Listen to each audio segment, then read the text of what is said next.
KRC Parking.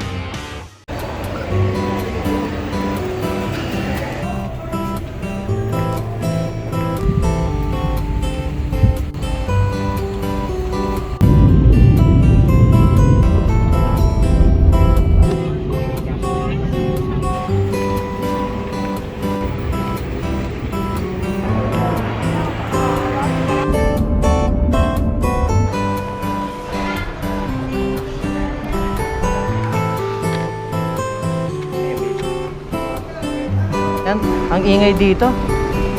Kasi mayroong mga batang naglalaro. Nag-ano dito, nag-race.พี่ประเภทครับพี่ประเภทครับเชิญครับพี่ประเภทครับ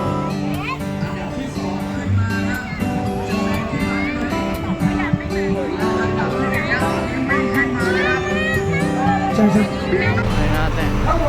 Hi guys, dito na ako sa Skylane, Bangkok, Thailand. Nakayuko ako, no? Nakita ko sa YouTube, gusto ko ma-experience, kaya ito, pumunta ako. Let's go.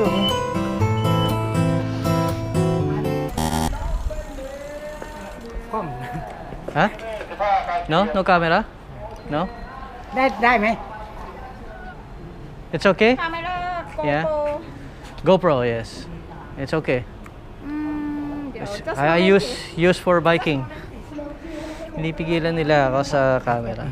Okay. No problem.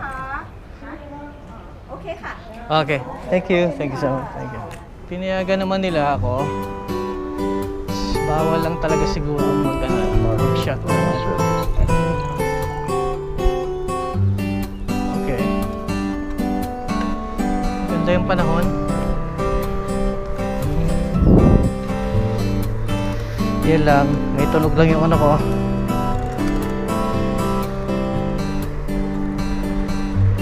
Ng hangin. Ganda ng panahon. Kailangan nasa kaliwa ka lang. Pwede na siguro kung hindi mag-mask. Marami na rin hindi nagmamask na sa open space naman. Ganda ng kalsada. Kaso may mga ilang maliliit na butas na ano kaya. So far okay naman. Meron akong bike. Meron akong Giant. Binigay sa akin. Yung crank nilagay ko sa pinakamalaki. Tapos may 8 pala to. So nasa 3x8 ako ngayon. 3 and 8. Okay naman. Sarap. Uy, ang bilis nila. Ay, may headwind. Ano na yung bike? Hydraulic. Ang bike lane na ito ay dating tinatawag na green lane. Then sumikat sa pangalan na Skylane. At ngayon, tinatawag itong happy and healthy bike lane. Kakaiba, pero ang ganda dito.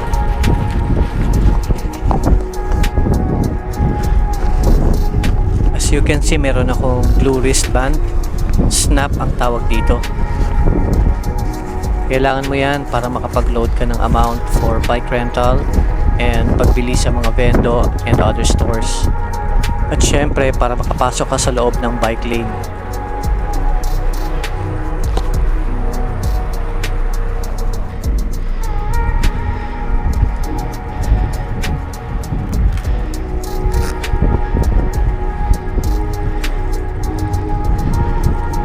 Ang track na ito ay may habang 23.5 km per lap. At iniikot nito ang buong airport ng Bangkok, Thailand. So dahil may mga fumes na galing sa eroplano, naglagay sila ng air quality index sa kanilang website. Para malaman kung okay pa ang hangin at hindi unhealthy for sensitive people.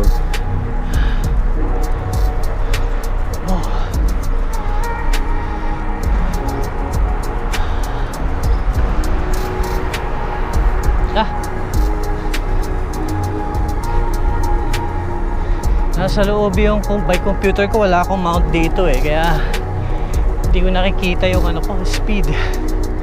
Although obvious na mabagal ako. Bilis nila eh, oh. Ayun yung airport sa left side ko. I think paikot ito. Nice. Sarap din. Ito may konting ahon o headwind lang to. Hindi ko alam kung umaahon ako kasi diretso naman eh. Pero mabigat. May headwind din kasi eh. Pero okay naman siya. Sarap magbike. Yun ang airport. Sabi 4 hours daw. Eh kung 20 kilometers lang to, bakit 4 hours? Ay, ganda lang ha. Naalala ko to. Ito yung area na papuntang Bangna. May IKEA. Dito ko binili yung malaking chandelier ko sa IKEA. Ayan o. Bangna. May mga bike din na foreigner.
video. Eh dito, ganda.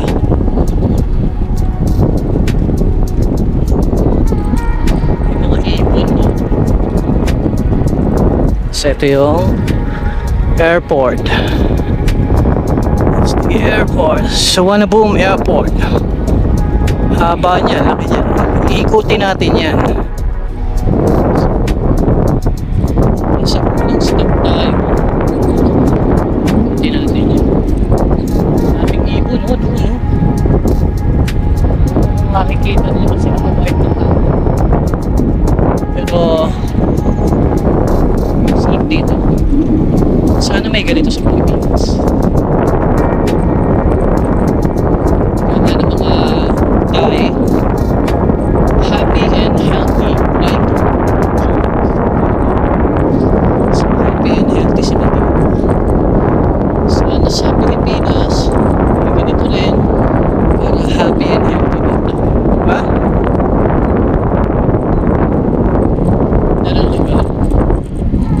Sarap mag-bike. Oy, TG.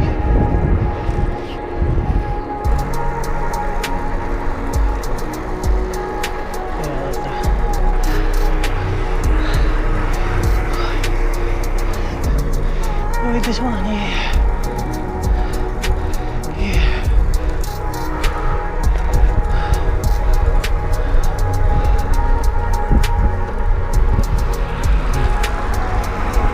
Let's go. Bakit ikaw hindi TG?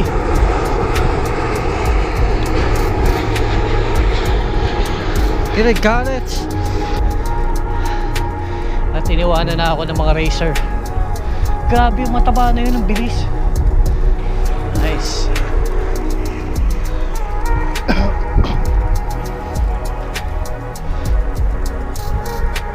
Sorry, mountain biker ako.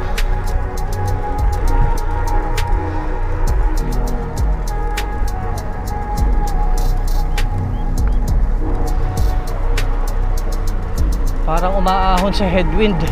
My God, headwind. Ahon. Ahon.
Napakaluwag naman pala nitong sombrero. Saka ano, hindi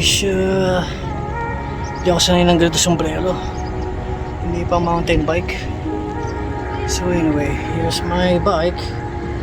Isang giant hybrid 700cc rigid fork na mayroong Altus, Shimano and ano yun, Tektro na hydraulic. Not the best bike, pero talagang small ako eh. Small yung fit sa akin talaga.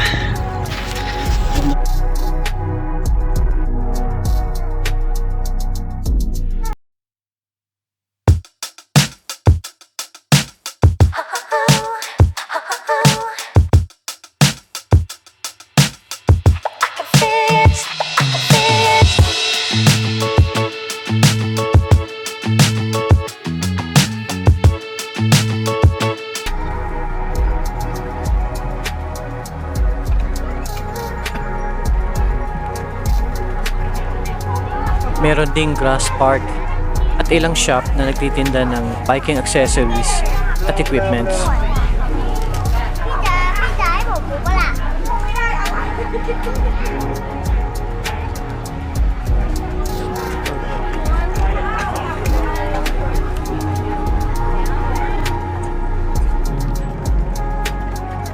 Kumain na rin ako ng dinner. Ayoko ng Thai food. Masyadong maanghang para sa akin.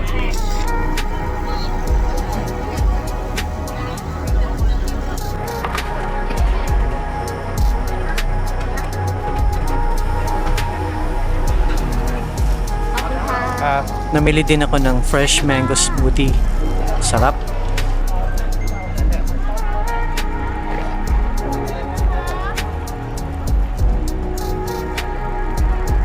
Gumagabi na.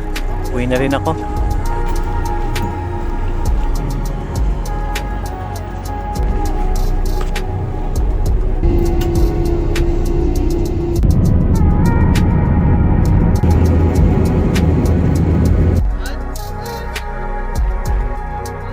Ayos, nakabalik na ako.